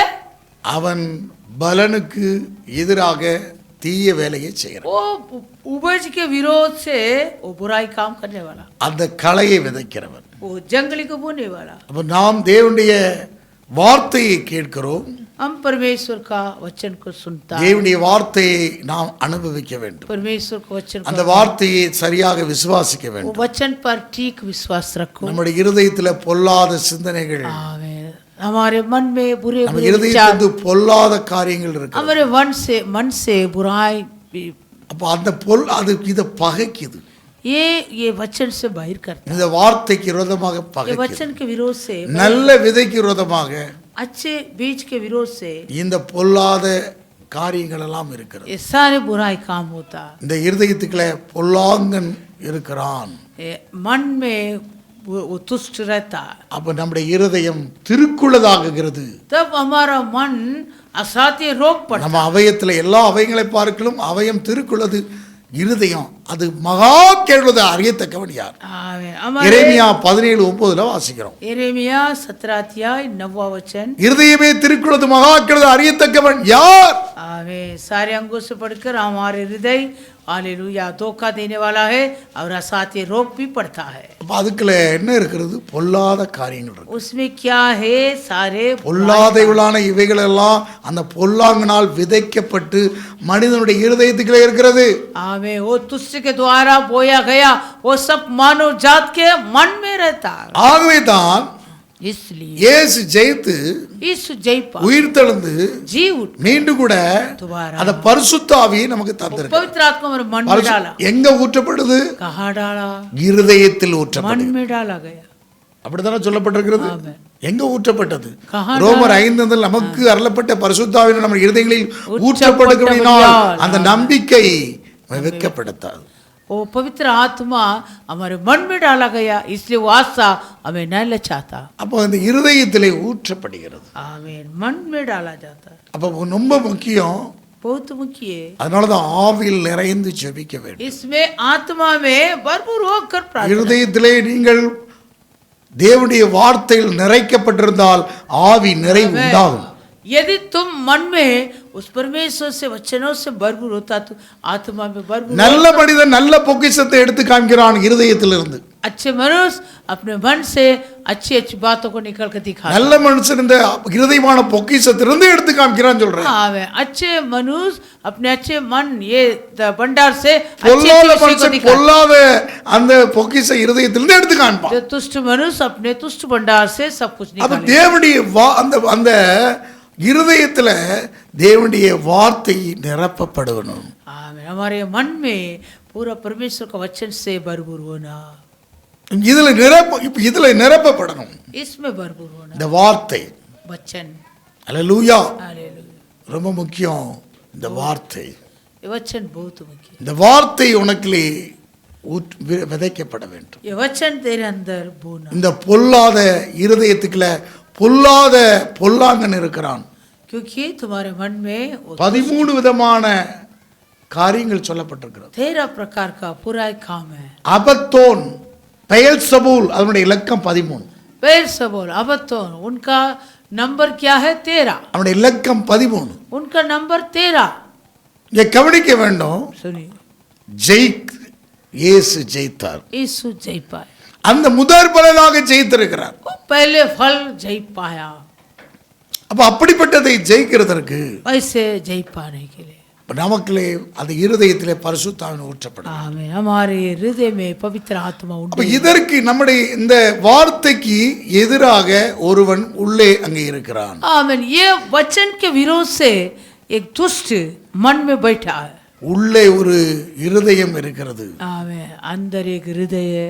அது அந்த இருதயம் படம் போட்டு அதுக்கு விளக்குறதுக்கு நேரம் இல்லை. இப்போ आमीन। हृदय का चित्र बना के बताने के लिए अभी समय அவன் தான் இத்தனை காரியங்களை பொல்லாத காரியங்களை செய்து वो கொண்டிருக்கான். इतने सारे बुराई कामों का करता है। அப்படிப்பட்ட இதை நீங்கள் ஜெயிக்க வேண்டும். वैसे विषय को तुम ஒரு देख पाना। நீர்ப்பாய்ச்சலான தோட்டமாக உன்னை மாற்றுவார். आमेन। तुझे ऐसे नालियां के किनारे में लगाया हुआ वाटिका के जैसे बनाएगा। அப்ப இந்த இருதயத்துல தேவனுடைய வார்த்தை விதைக்கணும். मन में परमेश्वर को वचन को बोना। அப்ப அந்த வார்த்தையை எடுத்துட்டு இந்த வார்த்தை விதைக்கும். आमेन। वो जो मन के अंदर है वो निकाल के மறுபடி பிறந்தவன் அந்த வார்த்தை மறுபடி பிறந்தவன் யாரு? வார்த்தையினாலும் ஆவினாலும் பிறக்காவிட்டால். அது ஜலங்கிறது சரியான டிரான்ஸ்லேஷன் இல்லை, ஒரிஜினல் டிரான்ஸ்லேஷன் அதில் கிடையாது. ஜலத்தினாலும் கிடையாது, வார்த்தையினாலும் ஆவினாலும் பிறக்க. वचन और आत्मा से जन्म होना। வார்த்தையினாலும் ஆவினாலும் பிறக்கணும். वचन और आत्मा से जन्म होना। அற்புத அதிசயம் பெற்றவர்கள்லாம் மறுபடி பிறந்தவர்கள் அல்ல.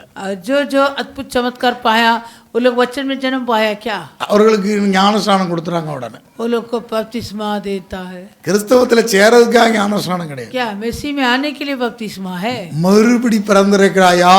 जो तो तुम्हारा नए जन्म தாயின் வயிற்றிலிருந்து ஒரு நேரம் பிறந்த மறுபடி, அது அந்த வித்து வேற, இது இந்த வித்து, வார்த்தைங்கிற வித்து. माँ के कोख से एक बार जन्म हुआ वो बीज अलग है। அந்த மறுபிறப்பு சரியா இருந்தா அந்த வார்த்தையே சார்ந்திருப்பார்கள். वो नए जन्म बराबर होता तो वचन के और लौड़ीन करी। அல்லது கோணல் முற்று கோணலாவே போயிடும். जो पहले का टेढ़ी अंत तक टेढ़ी है। அப்ப அந்த வார்த்தையை, அந்த மறுபிறப்பு இந்த வார்த்தையில பிறந்ததால் அந்த இந்த வார்த்தையெல்லாம் பொக்கிஷத்தெல்லாம் தன் இருதயத்திலே தேடி தேடி கண்டுபிடிப்பார். यदि वो वचन में जन्म होगा तो ये वचन को अपने मन से ढूंढ ढूंढ के पाएगा। இந்த வார்த்தையை தேடிக்கிட்டு இருப்பான் அந்த இருதயத்துக்கு. वो अपने मन से वो वचन को ढूंढेगा। அதனாலதான் கர்த்தருடைய புத்தகத்தில் தேடி வாசிங்கள் ஒன்றும் குறைவில்லாது ஜோடி இல்லாதது அப்படி ஆவி அவர்களை ஒன்று சேர்த்தது என்று ஏசாயா தீர்க்கதரிசன புத்தகத்திலே நாம் வாசிக்கிறோம். ऐसे पहचान किताब में प्रभु के पुस्तक में ढूंढ के पढ़ो, वो एक दूसरे को जोड़ रहता है। அங்கே வாசிக்கலாம். ஏசாயா தீர்க்கதரிசன புத்தகம், ऐसा पहचान की किताब கர்த்தருடைய புஸ்தகத்திலே தேடி வாசிங்கள் என்று சொல்லப்பட்டிருக்கிறது. यहोवा के पुस्तक में ढूंढ के पढ़ो। தேடி வாசிக்க வேண்டும். ढूंढ के पढ़ने का। ஏசாயா ஏசாயா 35 அதிகாரம் 16வது வசனம். 35 अध्याय में 16வது வசனம். 34:16. ஏசாயா 34 में 16। கர்த்தருடைய புஸ்தகத்தை தேடி வாசிங்கள் ஒன்றும் குறையாது, இவைகளில் ஒன்றும் ஜோடியில்லாதது. அப்படி வாய் இதை சொல்லிட்டு அப்படி ஆவி அவரை சேர்க்கும். यहोवा की पुस्तक से ढूंढ कर पढ़ो, इनमें से एक भी बात बिना पूरा हुए न रहेगी। ரட்சிக்கப்பட்ட நாள்ல இருந்து இந்த வார்த்தையில பிறந்த தேடி தேடி தேடி தேடி கண்டுபிடிச்சேன்.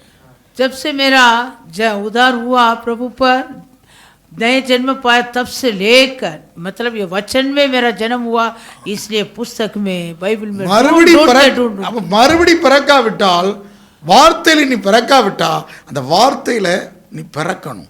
ஆமென். तू ये वचन में नए जन्म அல்லது நீங்க பாருங்க, இந்த வேற எல்லாம் மொபைலையே தேடி தடவி தடவி தேடி இருக்க வேண்டியதான். नहीं तो जो हाथ में है मोबाइल को टटोल टटोल के ढूंढते रहना, வேற எதை தேடிட்டே இருக்க வேண்டியதான். ऐसे ढूंढते ஐசக் रहना, தேடிக்கிட்டே இருக்கான். ऐसा और किसी किसी को டேவிட் தேடிட்டே இருப்பான். ढूंढते रहिए, அல்லது ஜெனிசன் தேடிட்டே இருப்பான். जेनिसन ढूंढते रहता। வார்த்தையை பைபிளை ஏன் தேட முடியல? क्यों तुम वचन को बाइबल को நீ ढूंढता மறுபடி வார்த்தையில பிறக்கல.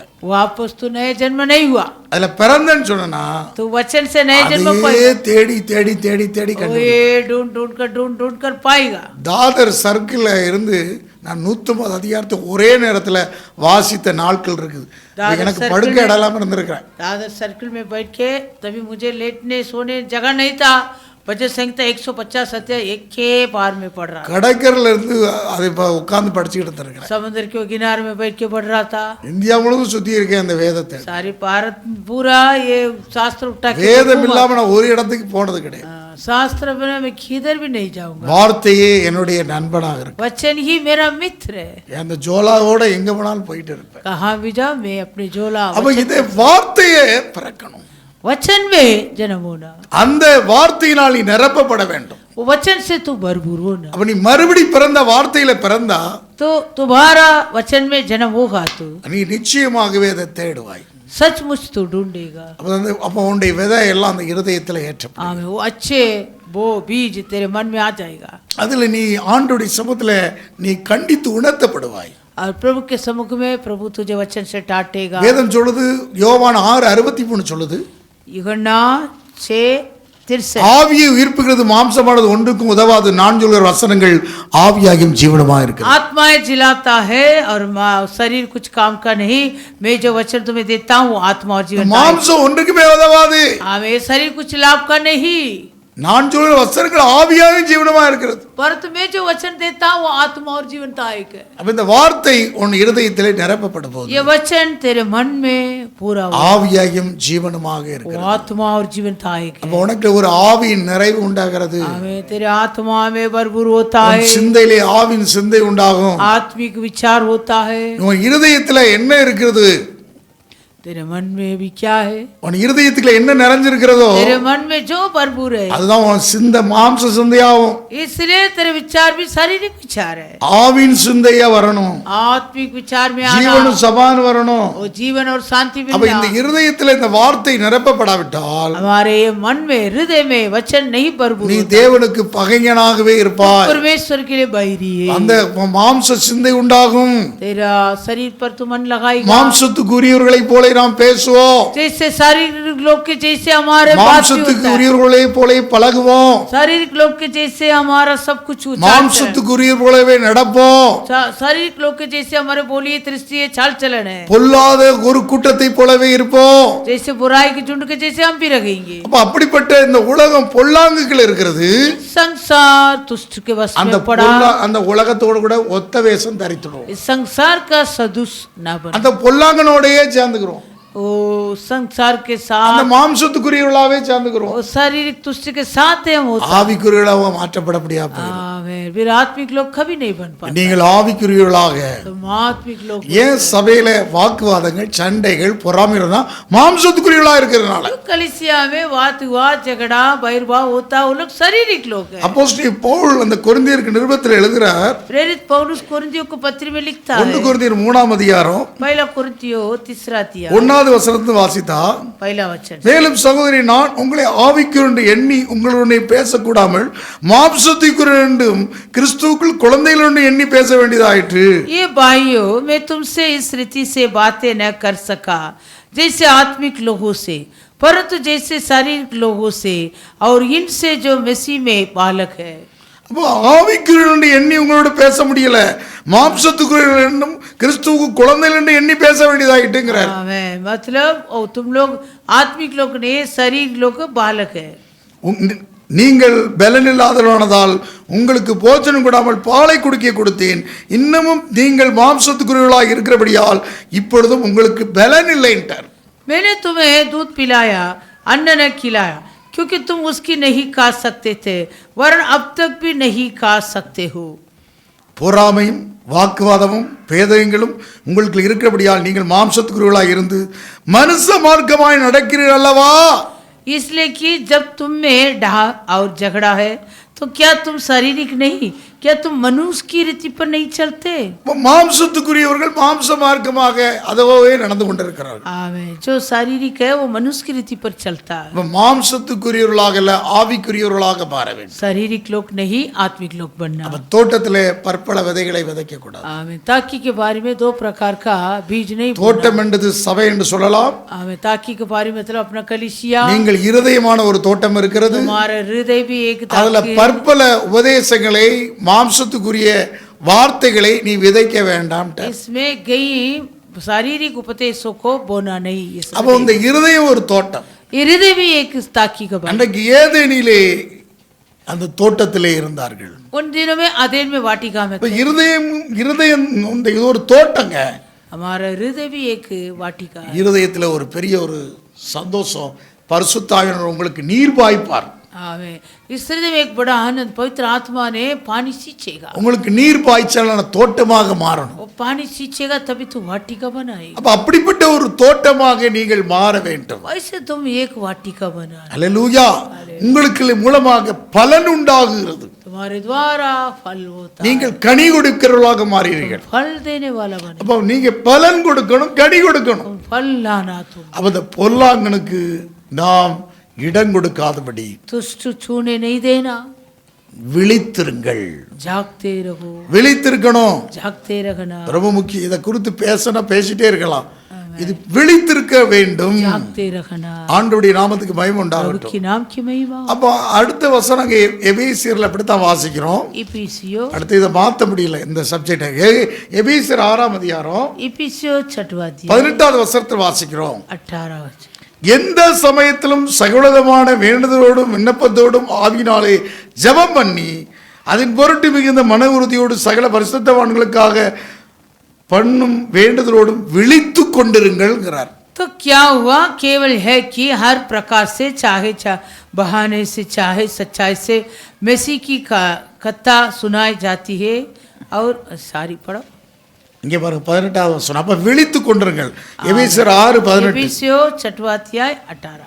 हर समय और हर प्रकार से आत्मा में प्रार्थना और विनती करते रहो और इसीलिए जागते रहो कि सब पवित्र लोगों के लिए लगातार विनती किया करो। அப்ப ஆவியிலே ஜெபம் பண்ணி, आत्मा में प्रार्थना। இப்படிப்பட்ட ஒரு அனுபவத்தில் இருந்தால் நம்ம ஆவியிலே ஜெபம் பண்ணுவோம். हम ऐसे वचन से भरा हुआ अनुभव रहता आत्मा में प्रार्थना। ஆவிக்குரியவர்களாக மாம்சத்துக்குரியவர்களாக இல்லாம शारीरिक लोग नहीं, आत्मिक लोग। நாம் விசுவாசம் கேடகத்தை பிடித்துக்கொள். हम विश्वास के डांड लिए हुए, அவன் எய்வான், वो चढ़ाएगा तीर। ஆனால் நாம் தேவனுடைய வேதவசனமாகிய ஆவியின் பட்டயத்தை எடுத்துக்கொள்ளணும். விசுவாசம் கேடகத்தை பிடித்துக்கொண்டு நிற்கணும். लेकिन हम परमेश्वर का जो वचन का तलवार लिए हुए, विश्वास के डाल लिए हुए खड़ा होना। ஆண்டவருடைய நாமத்துக்கு மகிமை प्रभु உண்டாகட்டும். की नाम की महिमा। அப்ப நாம் விழித்து கொண்டிருக்கிற ஒரு அனுபவம் தேவை. हम जागते रहने वाला अनुभव, விழித்து கொண்டிருந்தால், जागते रहेगा, ஆவியிலே ஜெபம் பண்ணி விழித்து கொண்டிருந்தால் आत्मा में प्रार्थना करके जागते அவன் रहेगा। கலையை பொல்லாங்கன்னு விதைக்க முடியாது, वो दुष्ट वो जंगली को नहीं पूछ सकता, விதைக்க முடியாது. वो नहीं पूछ सकता। அப்ப அவன் எப்போதுங்க கவனிங்க, அவன் ரெடியாக நல்ல பலன் உண்டாக்குற விதைக்கு விரோதமாக கலையை விதைப்பான். आमें वो सर्वदा अच्छे उपज के विरोध से जंगली को बोएगा। இதுதான் அவனுடைய வேலை. यही दुष्ट का काम। அதனாலதான் விழித்திருங்கள் என்று எழுதுகிறார். इसलिए जागते रहो करके लिए கொலைசீர்களிடத்திலே வாசிக்கிறோம். कुलुसियों को पत्री 4ஆம் அதிகாரம் 2வது வசனத்துல 4वां अध्याय இடைவிடாமல் ஜெபம் பண்ணுங்கள், ஸ்தோத்திரத்தோட ஜெபத்தில் விழித்திருங்கள். प्रार्थना में लगे रहो और धन्यवाद के साथ उसमें जागरूक रहो। இயேசு விழித்திருங்கள் என்று விழித்திருந்து ஜெபம் பண்ணுங்கள் என்று சொன்னார். यीशु भी कहा जागते रहो, प्रार्थना करो। இவன் துக்கம் வந்தனால தூங்கிட்டு இருக்கிறான். ये दुख के मारे सो रहा था। துக்கம் வந்தனால் தூக்கம் வரும். दुख आएगा तो नींद आएगा। அல்லேலூயா. हालेलुया। விழித்திருந்து ஜெபம் பண்ணுங்க. जागते रहना, प्रार्थना करना। எலியா துக்கத்தினால தூங்குறான், நித்திரையே एलिया அவனுக்கு दुख के मारे सो रहा था। துக்கம். दुख, शोक।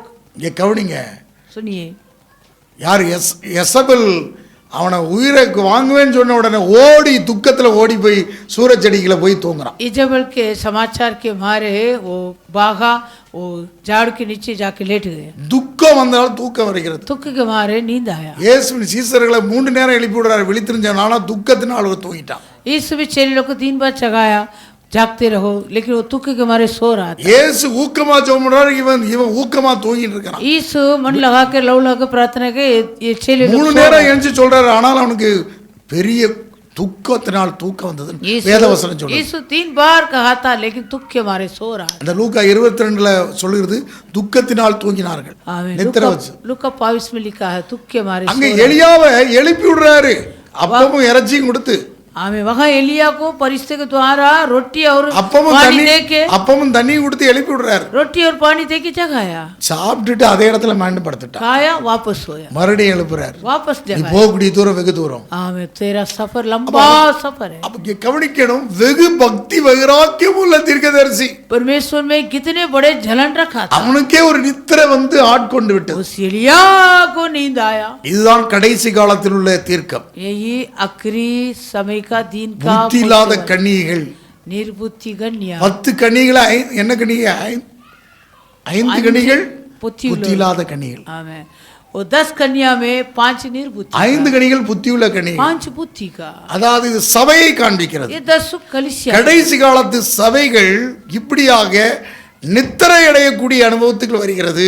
अंतिम समय के कलीसिया वैसे सोने वाले अनुभव में हो जाता है. துக்கத்தினால் दुख के मारे நடக்கிற சம்பவங்களை கேட்டு நீங்கள் துக்கத்தினால் यहाँ जो जो हो रहा संभव को देखकर तुम दुख के मारे துக்கத்தினால दुख के मारे உலகம் துக்கப்படும், நீங்கள் சந்தோஷப்படுங்கள். आमेन. संसार तो शोक पड़ेगा परंतु तुम आनंद मारे. அதனாலதான் இயேசு சொன்ன தீர்க்கதரிசன வசனம் इसलिए यीशु ने भविष्यवाणी कहा. மத்தேயு சுவிசேஷம் मत्ती सुसमाचार 20 எடுத்து வாசிக்கலாம். 24ஆம் அதிகாரத்துல मत्ती 24 अध्याय में அதாவது ஒன்று சொல்றார், நீங்கள் வஞ்சிக்கப்படாதீர்கள் சொல்கிறார். आमेन. तुम वंचित ना होना. 4வது வசனத்துல வஞ்சிக்கப்படாதபடிக்கு எச்சரிக்கையா இருங்கள் சொல்கிறார். आमेन. वो तुम वंचित ना होना इसलिए सावधान रखना. இன்னொன்று சொல்கிறார், और एक वचन कहता है அதாவது நீங்கள் கலங்காதபடிக்கு எச்சரிக்கையா இருங்கள் சொல்கிறார். आमेन. तुम घबराओ मत. घबरा 4வது வசனத்துல வஞ்சிக்காதபடிக்கு எச்சரிக்கையா இருங்கள். 4 वचन कहता है सावधान रहो. 6வது வசனத்துல கலங்காதபடிக்கு எச்சரிக்கையா இருங்கள். और 6वां वचन में घबरा ना जाना सावधान இங்க रहो. பாருங்க, கலங்கியாதபடிக்கு நீ எச்சரிக்கையா இரு. घबरा ना जाना सावधान रहो. உலகத்தின் செய்தியில கேட்கும்போது நீ கலங்கி துக்கித்து விடாதே. आमेन. इस संसार के कई समाचार सुन के घबरा नहीं होना, थुक नहीं आना. அப்படி கனநித்திரை ஆவி உனக்குள்ள வந்துடக்கூடாது. वैसे घबराने वाला आत्मा तेरे अंदर नहीं आना. ஆபத்து காலத்திலே சோர்ந்து போனால் உன் பலன் குறுகி விடும் என்று இங்கே நீதிமொழிகள் 24:10 சொல்கிறது. विपत्ति के समय तू सागर छोड़ेगा तो तेरा शक्ति कम है. அப்போ நீங்க அவ்வளவு பெரிய வெகு பக்தி உள்ள தீர்க்கதரிசி எலியாவே கனநித்திரை வந்துட்டான். कितने बड़े धून में रहने वाला पोषक था, एलिया को नींद आया. சபை कलिसिया விழித்திருக்க வேண்டும். जागते रखना. சபையை விழித்தழு. ए कलिसिया जागते रहो. புத்தி இல்லாத கன்னிகைகள் निर्बुद्धि कुमारी நித்திரை பண்ணி கொண்டிருந்தார்கள். सोते रहता था. எண்ணெய் இல்லாத இருந்தார்கள். वो तेल नहीं था, मसाला नहीं था. பாவில நிறைந்து ஜெபம் பண்ணி ஜெபிக்கக்கூடிய அனுபவம் தேவை. आमीन. आत्मा में भरपूर होकर प्रार्थना करना. அப்ப ஏன் இல்லை? क्यों नहीं है? ஏன் இல்லை அவர்கள்? क्यों नहीं है वो लोग? விசுவாசம் கேடகத்தை பிடித்துக் கொள்ளுங்கள். विश्वास के डाल लिए हुए. உன் ஆவிக்குரிய ஜீவியத்துல இயேசு மரித்தடைஞ்சு உயிரோடு எழும்பி இருக்கிறார். அவர் तेरे आत्मिक जीवन में यीशु मारा गया, गाड़ा गया, तीसरे दिन பிதாவின் சிங்காசனத்தை வீற்றிருக்கிறார். वो पिता के सिंहासन में विराज. தூதர்கள் வல்லமை அதிகாரம் அவருக்கு கீழ்ப்பட்டிருக்கிறது. फरिश्ते सामर्थ अधिकार उसके अधीन किए हुए. 1 பேதுரு 3:23 சொல்லுது, पहला पत्रस 3 अध्याय தேவனுடைய திருச்சபைக்கு கீழ்ப்பட்டிருக்கிறது. परमेश्वर का कलीसिया को भी अधीन किए गए. தேவனுடைய சபைக்கு परमेश्वर के कलीसिया को சிறைச்சாலையில் அடைத்தாலும் बंधुआई में भरेगा तू. சங்கிலிகளினால் கட்டினாலும் सांगलों से बांधेगा तू. தூதனை வல்லமை கட்டளையிடுவார், அதிகாரங்களை கட்டளையிடுவார். फरिश्तों सामर्थ और अधिकार ஆனா நீ पाके. கலங்கி போய் நித்திரை அடைந்திர கூடாது. इसलिए घबराहट से तू நீ सोने நித்திரை அடைந்தால் பொல்லாங்கன் வந்து உனக்கு விதைப்பான். तू सोएगा तो वो तुष्ट आके அவன் बोएगा. அசத்தியத்தை கொண்டு விதைப்பான். असत्य को बोएगा. உன் ஜீவிதத்துல விதைப்பான். तेरे जीवन में உன் असत्य को இருதயத்துக்குள்ள बोएगा. விதைப்பான். तेरे हृदय में உன் बोएगा. இருதயத்துக்குள்ள கசப்பு तेरे விதைப்பான். हृदय में खड़ुए को நீ बोएगा. ஆவிக்குரியனாக மாம்சத்துக்குரியனாக தேய்பறையா போயிடக்கூடாது. आमीन. तू आत्मिक है लेकिन शारीरिक नहीं बनना. இப்படிப்பட்ட சம்பவங்கள் இன்றைக்கு நடந்து கொண்டிருக்கிறது. ऐसे संभव आजकल होता है. இப்போ முதலாவது நீ விழித்திருங்கள். इसलिए जागते. நீ விழித்தாட்டால் பொல்லாங்கன் சத்துரு களையை விதைத்துக் கொண்டு जागते प्रार्थना नहीं करेगा तो शत्रु आग के बीच को बोएगा. அவன் நன்மைக்கு பலனாக वो भलाई के बदले தீமையை बुराई को விதைக்கிறான். बोएगा. நல்ல பலனுக்கு விரோதமாக अच्छे उपज के विरोध கேடை விதைக்கிறவன். आमीन. वो दुष्ट को கேட்டின் மகன் கெட்டு போனாமல் வேற ஒருவர் கெட்டு போகவில்லை. विनाश के पुत्र के छोड़ और कोई नष्ट नहीं हुआ. கேட்டின் மகனே கெட்டு போனான், विनाश के पुत्र ही வேற नष्ट ஒருவர் கெட்டு போகவில்லை. और कोई नष्ट नहीं हुआ. அவன் நீங்க இந்த நல்ல பலனுக்கு விரோதமாகத்தான் விதைப்பான். அவன் களைய வாரான். वो अच्छे उपज के विरोध से बोएगा. ஆபேலுக்கு விரோதமாக காயின் பொல்லாத கிரியைகளை விதைத்தான். आबिल के विरोध से कैन ने वो ऐसे बुराई को बोया, கொலை செய்தான். मार डाला. இப்படிப்பட்ட சம்பவம் நடந்தது. ऐसे संभव हुआ. ஆகவே இதுக்கு நிறைய எடுத்துக்காட்டு இருக்கிறது. इसको बहुत सारा उदाहरण. அதாவது தேவனுடைய வார்த்தையினால் தேவ திட்டத்தில் அதை கட்டப்படும் போது அவன் பொல்லாங்கன் வந்து எதிர்த்து நிற்பான். परमेश्वर के युक्ति के अनुसार हम बनाते समय ஒரே ஒரு சம்பவத்தை பார்த்து நான் முடிக்கலாம் நினைக்கிறேன். நெகேமியாவின் புத்தகத்தை பார்த்து முடிக்கலாம். नेहेमिया के पुस्तक. வேகமாக எடுத்துக்கொள்ளுங்க நெகேமியாவின் புத்தகத்தை. नेहेमिया. ஆமாம், இது சின்னதை பார்ப்போம், நிறைய நேரம் இல்லை. நெகேமியாவின் புத்தகம். नेहेमिया. கர்த்தருக்கு ஸ்தோத்திரம். நெகேமியாவின் புத்தகம் வாசிக்கலாம். அங்கே 2ஆம் அதிகாரத்தில் வாசிக்க. 2ஆம் அதிகாரம் 9வது வசனத்தில் வாசித்தா दूसरा अध्याय में 9वां वचन। அதாவது அவன் ராஜாட்ட எல்லாம் பெர்மிஷன் வாங்கி ரெடியா நெகேமியா வந்து நிற்கிறாப்ல. 9வது வசனம், அப்படியே நான் நதிக்கு அப்புறத்தில் இருக்கிற தேசாதிபதிகளிடத்திற்கு வந்து ராஜாவின் கடிதங்களை அவர்களுக்கு கொடுத்தேன். ராஜா என்னோடு கூட இராணுவ சேர்வைக்காரரையும் குதிரை வீரரையும் அனுப்பியிருந்தார். तब मैंने महानद के पार के अधिपतियों के पास जाकर उन्हें राजा की चिट्ठियां दी। राजा ने मेरे संग सेनापति और सवार தேவனுடைய வேலையை செய்ததற்கு பானபாத்திரக்காரன் எழும்பி வந்தான். परमेश्वर का काम करने के लिए वो पिलानहारा उठ के आया। அங்கே ராஜாவுக்கு முன்பாக துக்கத்தோடு இருந்தவனுக்கு என்ன செய்ய வேண்டும் என்று கேட்டு அந்த ராஜா இவனுக்கு பதில் கொடுத்தார். आमें वो राजा के समुख में दुख में पड़ा था, इसे राजा ने इनसे पूछ के इसको उत्तर दिया। பாருங்க, துக்கிக்கிறது தப்பு கிடையாது. தேவனுடைய ராஜ்யம் கட்டப்படுவதற்காக உபவாசித்து துக்கிக்கிறது நல்லதுதான். जो शोक में पड़ता उसमें कुछ गलत नहीं है, लेकिन परमेश्वर का राज्य के लिए उपवास के साथ दुख होता वो अच्छी बात है। சும்மா காரணம் இல்லாம நீ துக்கிட்டு இருக்காத. वैसे अकारण शोक में नहीं पड़ना। அப்படிப்பட்ட காலவேளை தேவனுடைய கரம் இந்த நெகேமியாவோடு கூட இருந்தது என்று சொல்லப்பட்டிருக்கிறது. वैसे दिनों में परमेश्वर का हाथ ये नहम्याह के साथ था करके वचन लिखा। அதாவது 2:8 சொல்லுது தேவனுடைய கரம் இருந்தது என்று சொல்லி. आमें। दूसरा अध्याय 8वां वचन कहता परमेश्वर की कृपा दृष्टि वो नहम्याह पर था। 18வது வசனம் சொல்லுது தேவனுடைய கரம் கூட இருந்தது என்று சொல்லி. 18वां वचन में भी परमेश्वर का कृपा दृष्टि वो नहम्याह पर था। இப்படி வந்த உடனே 10வது வசனத்துல வாசிக்கிறோம், और 10वां वचन में இதை ஒரேமையாக சன்பல்லத்தாவும் அம்மோனியாக தொபியா என்னும் ஊழியக்காரன் கேட்டபோது இஸ்ரவேல் புத்திரரின் நன்மையை விசாரிக்க ஒருவன் வந்தான் என்பது அவர்களுக்கு மிகவும் சிரமமா இருந்தது. ये सुनकर कि एक मनुष्य इस्राएलियों के कल्याण का उपाय करने को आया है, एरोनी सनपल्लत और तोबिया नामक कर्मचारियों अमोनिता उन दोनों को எப்பவும் சன்பல்லத்தாக்கும் தொபியா வரனா நன்மை செய்ய, அந்த தேவனுடைய ராஜ்யத்தை கட்டுவதற்கு நன்மை செய்ய தேவனுடைய வேலைக்கு வரும்போதுதான் அந்த சத்துரு வருகிறான் எழும்பி. जब सनबल्लत और तोबिया आता है परमेश्वर का राज्य को भलाई के लिए हम यत्न करेंगे, तभी बुराई करने के लिए आएगा। அப்படிப்பட்ட வேலையில வருகிறான்.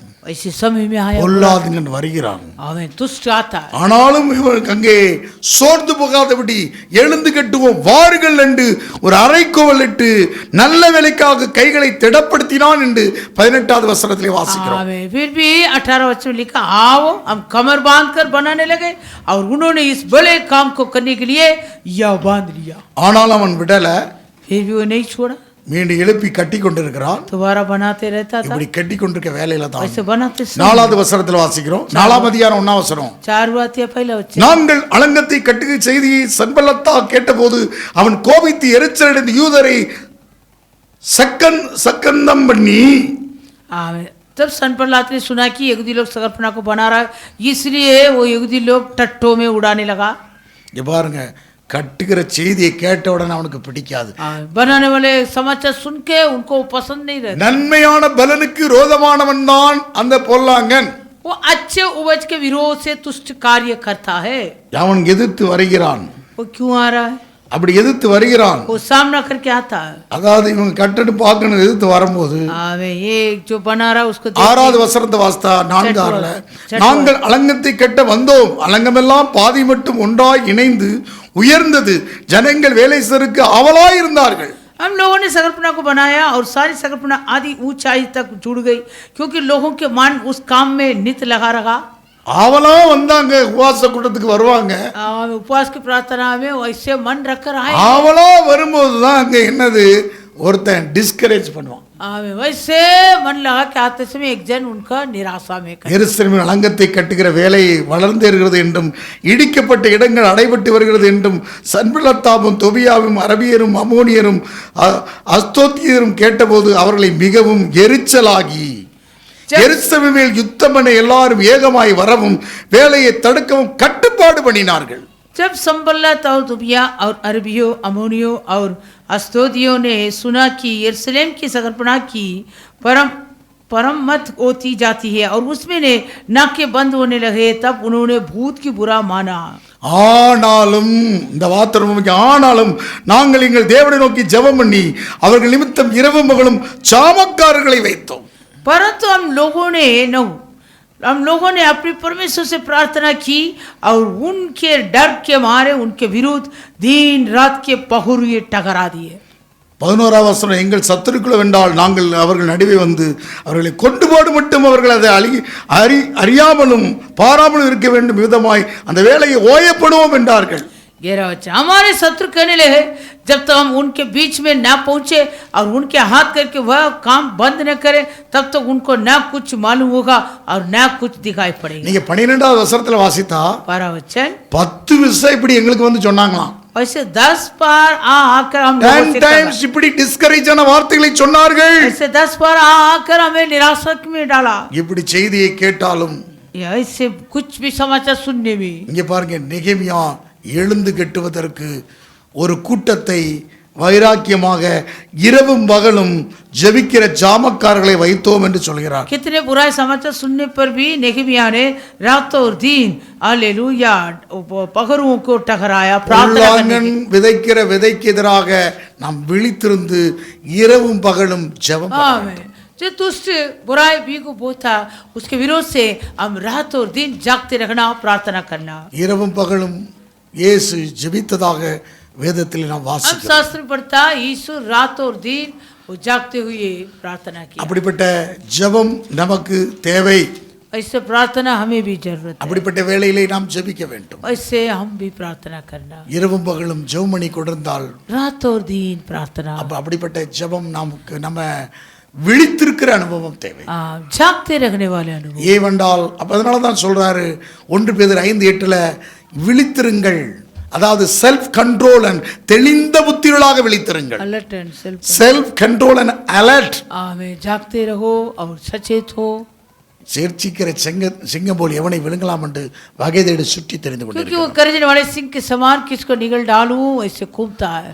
அப்ப தெளிந்த புத்தியுள்ளாக நீங்கள் விழித்திருக்க வேண்டும். जागते रहना, सचेत होना. தேவனுடைய இங்கே கவனிக்க வேண்டும், ஆவிக்குரியவர்களுக்கு இதுதான் ஆலோசனை. आत्मिक लोगों के लिए ये ही युक्ति है. ஆவிக்குரியவர்கள் ஆவிக்குரியபரமாக நிதானித்து சிந்திக்க வேண்டும்.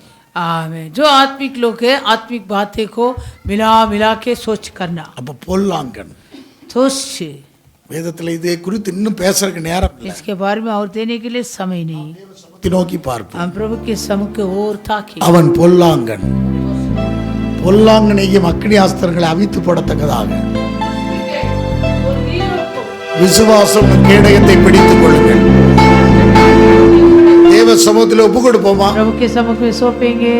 இந்த நாள் எங்களோடு பேசின வார்த்தை प्रभु इन दिन में हमसे जो बातें किया சமூகத்தில் நாங்கள் आपके सम्मुख அர்ப்பணிக்கிறோம். में हम सौंपता.